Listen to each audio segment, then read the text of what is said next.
Good evening and welcome to RFL. I'm Andrew Whitman in for Richard French. Tonight we're going to show you how the president is selling his stimulus plan to the American people. We'll also speak with former White House Press Secretary Mike McCurry, a man who was a key on President Bill Clinton's communication team. Then COVID 1 year later, the mayor of New Rochelle, New York, one of the nation's first epicenters, will look back on what was going on last year and how far we've come since then. Also, Dr. Deborah Birx is finally speaking out about her time on President Trump's COVID task force, including when the president suggested using disinfectant to kill the virus, while Birx was sitting right there having to endure the insanity. But we begin tonight with the nearly $2 trillion COVID relief bill as families start getting their stimulus money and first and second families are hitting the road for what they're calling the Help Is Here tour. The president visited a small business in Pennsylvania today, and Friday he'll be joined by Vice President Kamala Harris in Atlanta. Also today, the VP and her husband Doug Emhoff visited Denver, and Emhoff will make a trip to New Mexico tomorrow. This is a family affair. First Lady Jill Biden is also hitting the road, speaking at a school in New Jersey yesterday. We can't afford to lose the educators and the firefighters and the police and other state and local employees that we all depend on. So we're giving states the funds they need to retain these workers, even if budgets take a hit. Kamala Harris visited Nevada yesterday, talking about how the government is helping people who need it. This is supposed to be the job of your government, which is when you're suffering, when you need a helping hand, when you need a little assistance to just get over a moment of crisis you didn't create. That's when leaders are supposed to kick in to say, I'm here, I see you, and I will help you. Biden is handling things differently than Barack Obama did after he signed his $800 billion stimulus bill to help deal with the Great Recession. The new president wishes his old boss sold that plan then like he's doing now. Barack was so modest, he didn't want to take, as he said, a victory lap. I kept saying, tell people what we did. So we don't have time. I'm not going to take a victory lap. And we paid a price for it, ironically, for that humility. But it's not just COVID relief. President Biden is also selling the idea that government can solve big problems and is especially needed when the country is in crisis. That, of course, flies in the face of conservative orthodoxy, one of many reasons not a single Republican voted for the relief bill. The size and role of government is a debate that goes back decades, if not generations. And the current situation reminded us of the Clinton years, when in 1996, after Democrats lost control of Congress, the president tried to reinvent the role of government during his State of the Union address. We know and we have worked to give the American people a smaller, less bureaucratic government in Washington. And we have to give the American people one that lives within its means. The era of big government is over. That address brings us nicely to our first guest. Mike McCurry served as White House press secretary under President Bill Clinton. Mike, let's start with your former boss and the clip we just played of him saying the era of big government is over. Contrasting that with what Biden is saying and doing with the stimulus feels like a pretty dramatic reversal to me. I'm curious how it feels to you. I think the era of big government came back. This is an extraordinary bill. It's got so much in it and will do so much good for the American people, particularly for kids, for hungry kids. It's got a lot of provisions that will deal with childhood hunger and childhood poverty. And of course, it's got the very popular provision, which is sending checks to, 85, 90% of America. And that will probably go over pretty well. So I think it's a big score. It's a big win for, President Biden early in his term. And I think it'll have some lasting impact for the American people. To that end, put the law into perspective for me. Is it on par with Obamacare? Is it on par with Medicare and Medicaid, or even larger social programs that we saw starting in the 30s? Yeah, you'd have to say that it ranks up there with the Social Security Act of 1934, maybe with the Affordable Care Act too. I mean, things that are transformative in the lives of Americans, that quality health care, education, social insurance. These are the things in which Congress writs large the kinds of progress that we make as a country. So I think it's a pretty extraordinary piece of legislation. And now the task is implementation.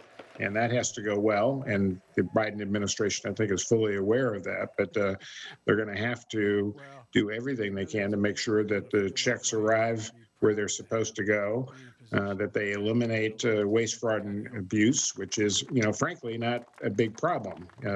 People overstate how much waste there is in our system sometimes, but they're going to have a flawless execution, I think, for people to really appreciate the full benefits of the bill that's been passed.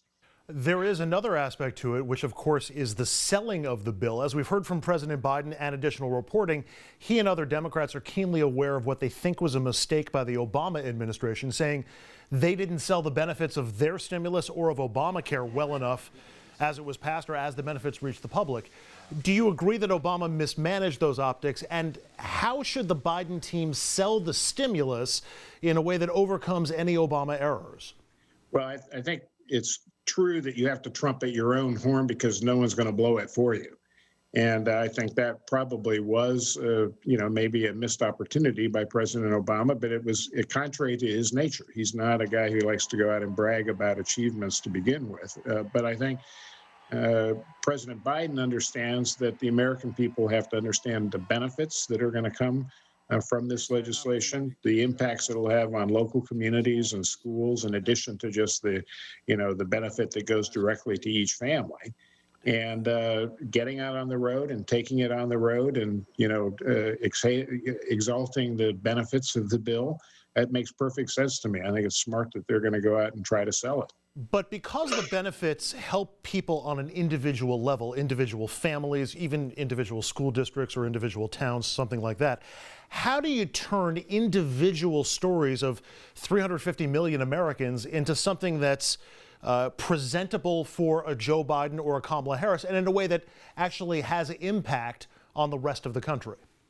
Well, I think you do it through storytelling, and there'll be narratives, there'll be individual cases, there'll be people that the president and vice president meet along the way that have been beneficiaries of the checks that have been received, and they'll tell those stories. And I think that is the form of political communication these days, that you tell the story of an individual, and then you kind of extrapolate from that how many millions more are benefiting. And I suspect they will do that. I won't be surprised if in the travels that they do to, talk about the benefits of this legislation, that they encounter some people who've actually received their checks and are using them for whatever purpose they want. So that will be, I think, part of what we will see in the weeks ahead.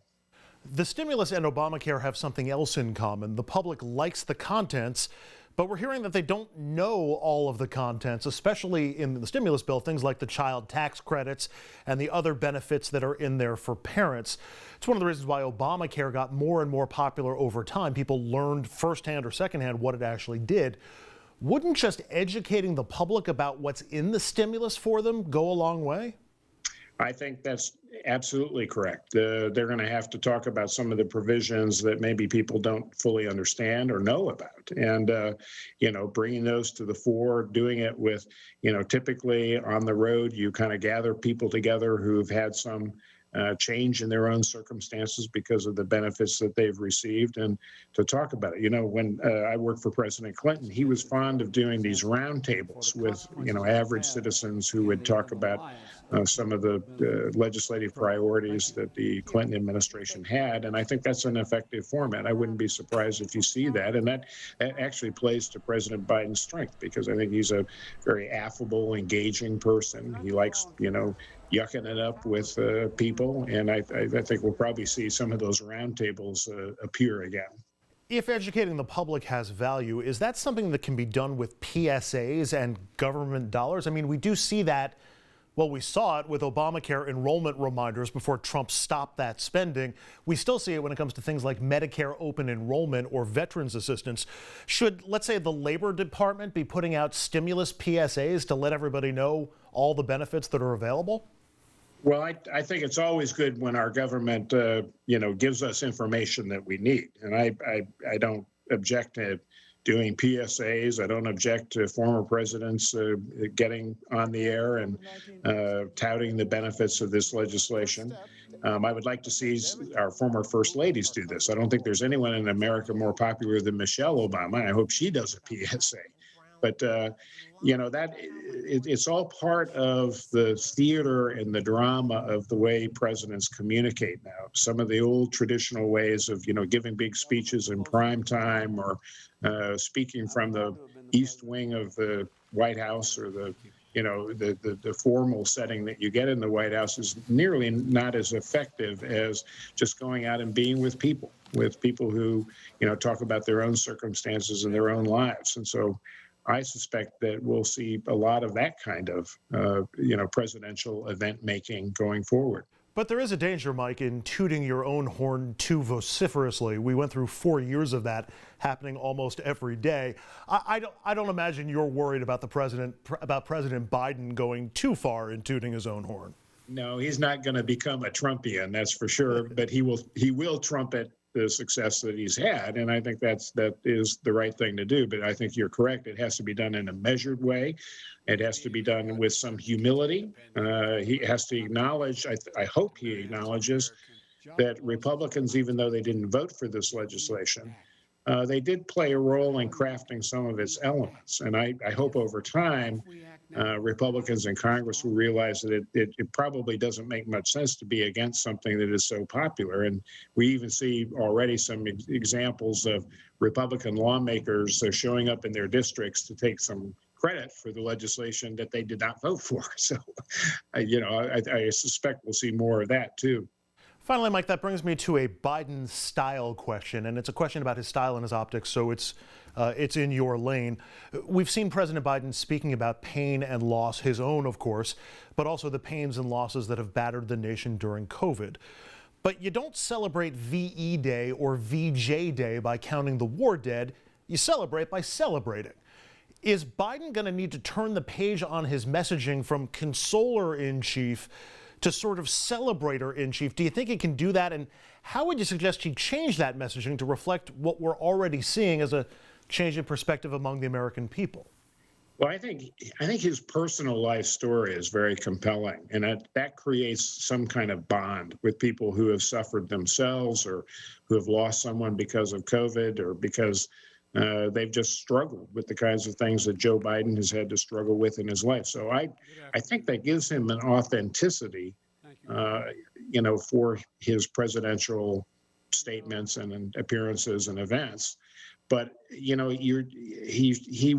the kind of guy who's going to spike the ball in the end zone. I think he's going to sort of keep reminding people that there's a lot of work ahead, that we have to be vigilant, that this pandemic is not over, that we've got the possibility of other strains of this virus coming, and that the vigilance that he's asked the American people to pursue, from washing hands to wearing face masks to being careful when you're in social groups.